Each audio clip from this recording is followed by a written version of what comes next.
Les violences dans le territoire de Djougou, dans la province de l'Ituri, font peser de sérieux problèmes sur la scolarité de milliers d'enfants dans cette région. L'UNICEF estime que plus de 100 écoles ont interrompu les cours, privant environ 30 000 enfants de leur scolarité.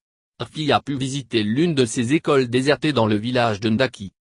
La porte de cette classe de l'école primaire Bovan du village Ndaki est restée ouverte depuis le matin du 26 février 2018. Ce jour-là, le professeur avait à peine commencé son cours quand les assaillants sont arrivés. Sur les tableaux, les écrits de la leçon du jour sont restés intacts.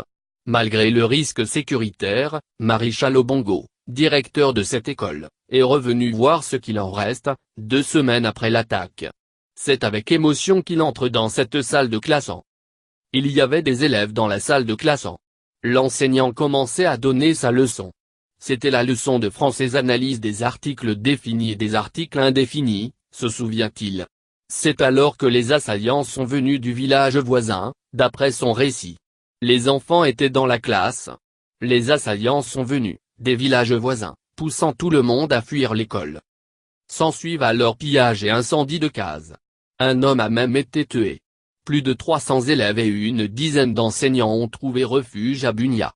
Aujourd'hui, Marichal Obongo espère revoir ses élèves à Ndaki, mais avant cela il implore l'implication des autorités pour le retour de la paix. Nous espérons seulement le retour de ces enfants quand l'État prendra des décisions pour mettre fin à ce désordre.